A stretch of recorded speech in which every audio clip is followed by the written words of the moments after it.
ছেলে মিলে মাথায় চড়িয়ে হ্যাঁ কি দেখলা? হ্যাঁ হয়েছে না? খুব আনন্দ, তাই তো? আমার ছেলের অপমান করে একদম আনন্দে ভরপুর হয়েছে তোমরা। আর এই মুহূর্তে আমার সঙ্গে যিনি আছেন তিনি হচ্ছেন বাংলাদেশের most top young cardio specialist doctor Imran. Imran কেমন আছেন আপনি? আমি ভালো আছি, আপনি? আমি ভালো আছি।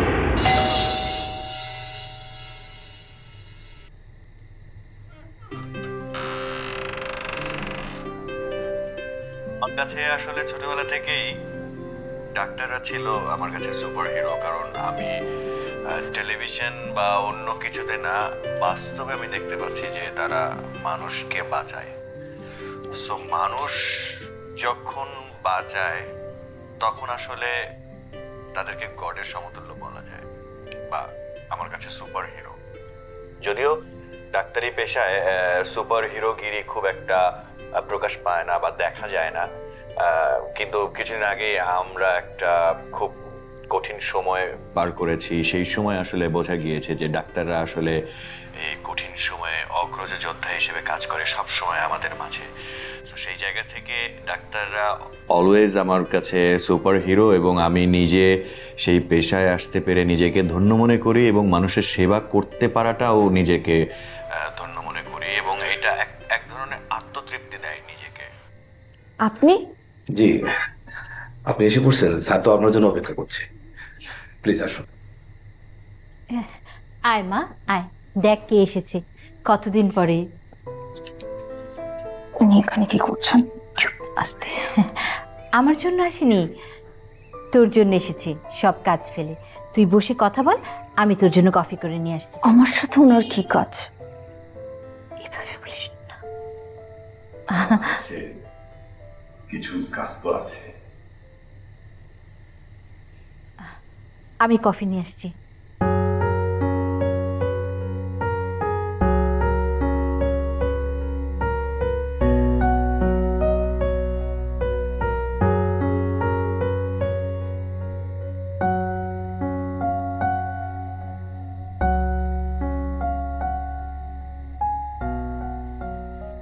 কংগ্রেচুলেশন, সুখবরটা পেয়েছি আমি। Great great. মায়ের মুখ রেখেছ।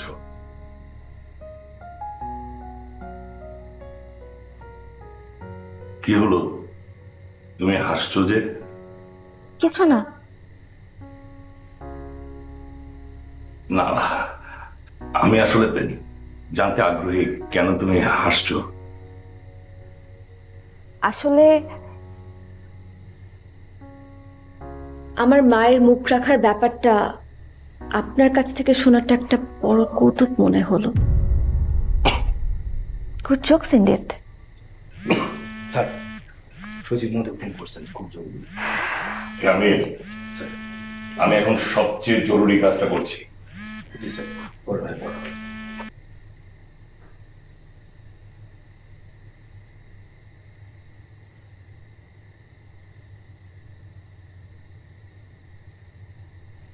দেখো ফারিয়া,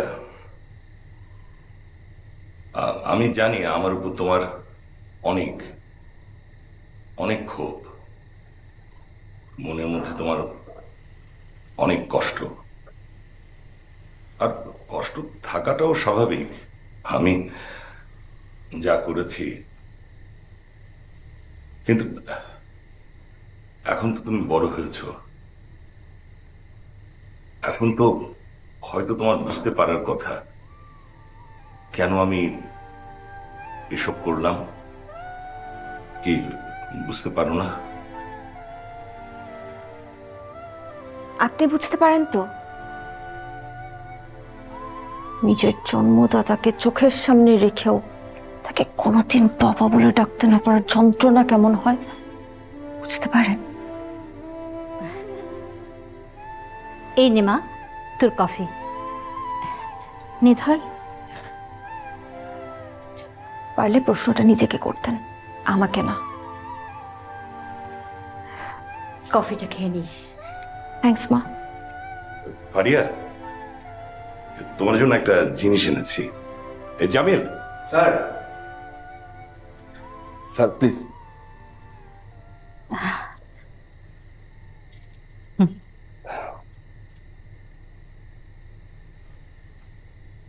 তোমাদেরকে কোনোদিন অভাবে রাখতে চাইনি আমি।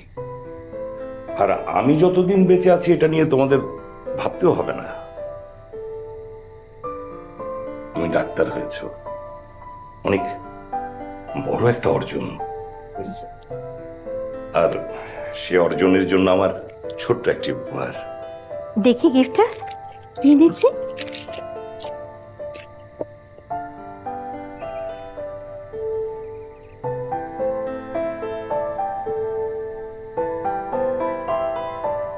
চাবি।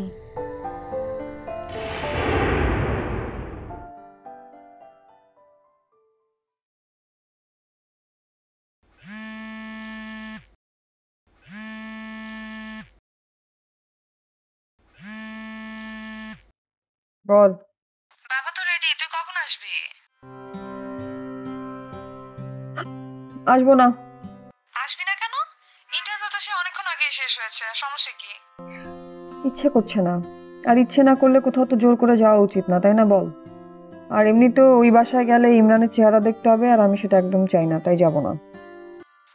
যে মানুষটাকে না দেখলে তোমার রাতে ঘুম হয় না, না খাওয়া বন্ধ হয়ে যায়, সেই মানুষটাকে এখন দেখতে ভালো লাগে না, না? এখন আমি রাখি। আরে ছুটি নিয়ে চলে আসতে পারিস কিনা দেখ না, আমারও তো শরীর ভালো না, আমিও তো যাব না। তুই কেন যাবি না? তোর আবার কি হলো? না, আমার শরীর ভালো না, আর আমি এত কিছু বুঝি না। তুই এখন আসবি, বাবা রেডি হয়ে বসে আছে, বাবাকে নিয়ে যা। আমি যেতে পারবো না, রাখছি, কাজ করছি, বাই।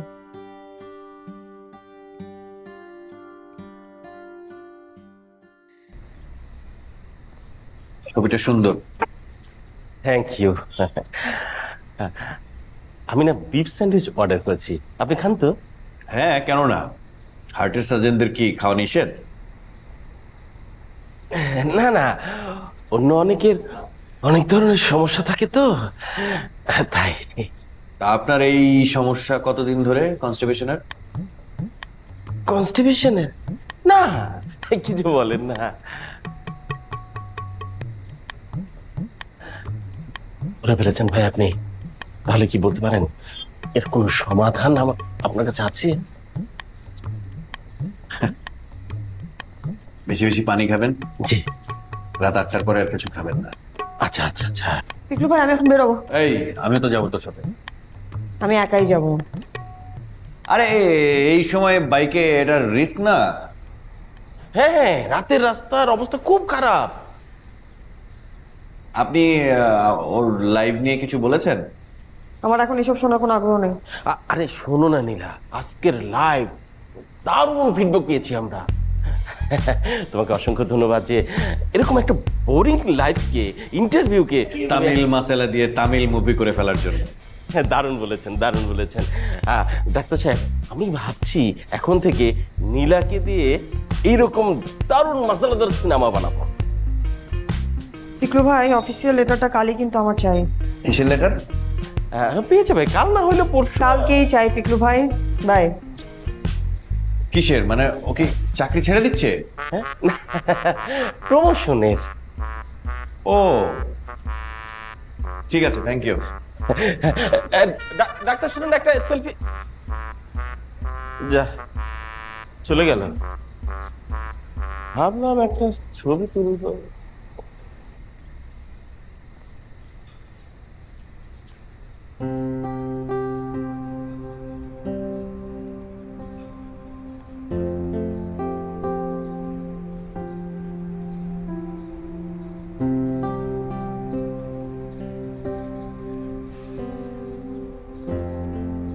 পারিয়া, এখন থেকে তুমি গাড়ি করে হাসপাতালে যাবে।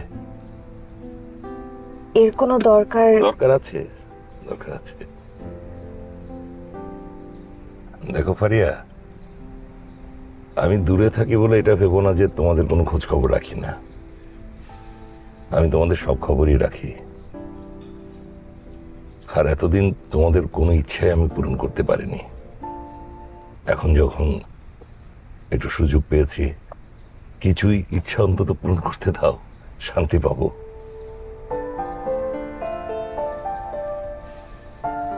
এমন কোনো উপহার আমি নিতে পারবো না। পারিয়া, এইটা কিন্তু আর উপহার নেই, গাড়িটা এখন কাগজে কলমে তোমারই। তুমি এখন গাড়িটার যা খুশি তা করতে পারো। ড্রাইভার সাহেব, আমি এখানে নামবো, একটু বামে সেট করুন। পারিয়া, আসি তাহলে, ভালো থেকো। বাই।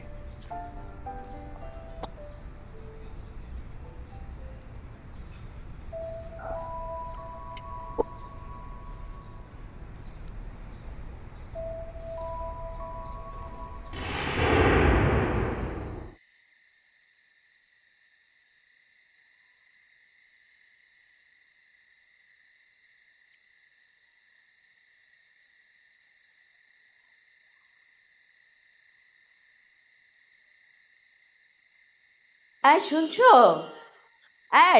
এই ডেজিরা না এখনই চলে আসবে। আরে বরকত ভাইকে ফোন দিচ্ছি, ফোন ধরছেও না, টাইমলি তো আসলোই না। ধর, আমি বলছি যে ডেজিরা চলে আসবে এখনই।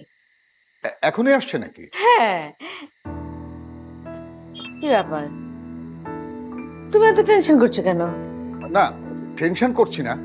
তোমার চেহারা দেখে তো মনে হচ্ছে তুমি অনেক টেনশন করছো। তোমার ভাবে এরকম, তুমি জানি মেয়ে বিয়ে দিচ্ছ, মেয়ে শ্বশুর বাড়ি চলে যাচ্ছে।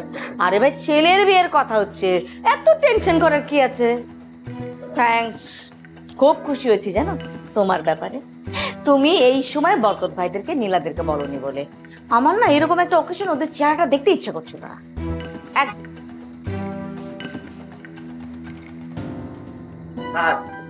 মেহমান আসছে। আসছে নাকি? নিয়ে এসো। আগে দেখেন কে আসছে। ও মাই গড, আসছে। আচ্ছা, কিন্তু ওদের গাড়ির আওয়াজ তো পেলাম না। না, গাড়ির আওয়াজ তো পেলাম না।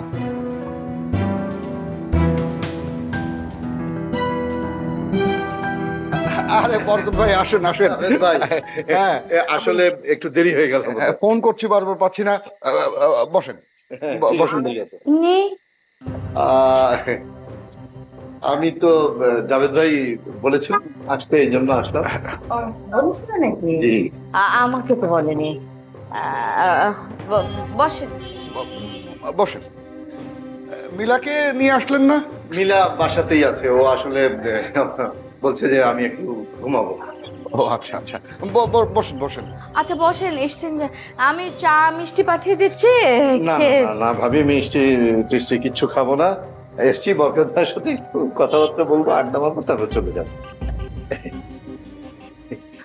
আসলে আপা, মিষ্টি এখন খাবো না, মানে মিষ্টি পরে খাওয়া যাবে। তার আগে একটু কথাবার্তা বলে নি, আলাপ আলোচনা করে নি, বিয়ে সংক্রান্ত বিষয় তো। কার বিয়ে? আপনি ধারণা করেন তো কার বিয়ের কথা হতে পারে? আই এম সরি, আমি আসলে ধারণা করে কথা বলতে পছন্দ করি না। আমি চুজ করে কথা বলি। আর আমার চুজের সম্পর্কে তো আপনার ধারণা আছে। কি রে, তুই পা খোড়ায় খোড়ায় হাঁটতেছিস কেন? পায়ে কি হয়েছে? আরে তোদের যে লিফট, পায়ে ব্যথা পাইছি। আমাদের লিফট না, খুব তো ভাব নিলা আজকে। আমি ভাব নিছি না তুই ভাব নিছিস? আমি ভাব নিছি। গাড়ি কই তোর? গাড়ি দিয়ে কি করবি? আমি তো তোর সাথে যাব। আমার সাথে যাবি? তুই জানিস না যে আমি উবারে বাইকে যাই, আর বাইকে দুজন যেতেও পারবে না, তার ভিতর তোর পায়েও তো ব্যথা। আমার তো পায়ে ব্যথা নাই, আমি তো মজা নিচ্ছি। হ্যাঁ, এই যে ঠিকঠাক মজা করছিস? হ্যাঁ। মিথ্যা বলছিস তুই আমার সাথে। আস্তে।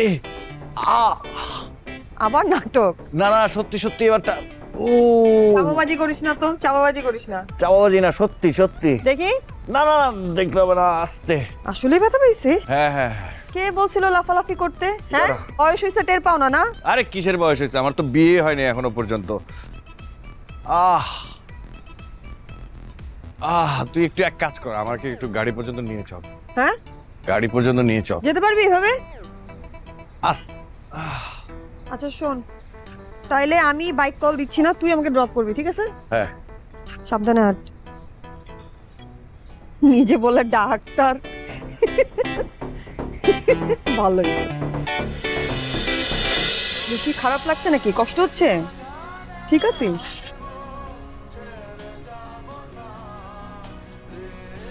তোর এত কেয়ার করিস তো? আমি তো তোর এত কেয়ার করি না। আমি চাচ্ছি ইমরান আর পিঙ্কির বিয়ে দিতে। কি ইমরান আর পিঙ্কির বিয়ে? মানে পিঙ্কি অতটুকু বাচ্চা একটা মেয়ে, ওর সঙ্গে অনুভবে আছো তুমি হৃদয়ের গভীরে, খুব ভালোবাসি তোমায়, রেখো আদরে। দূরে যদি যাও তুমি, বেড়ে যায় পাগলামি। দূরে যদি যাও তুমি, বেড়ে যায় পাগলামি। তুমি ছাড়া এই মন বেঁচে থাকা না।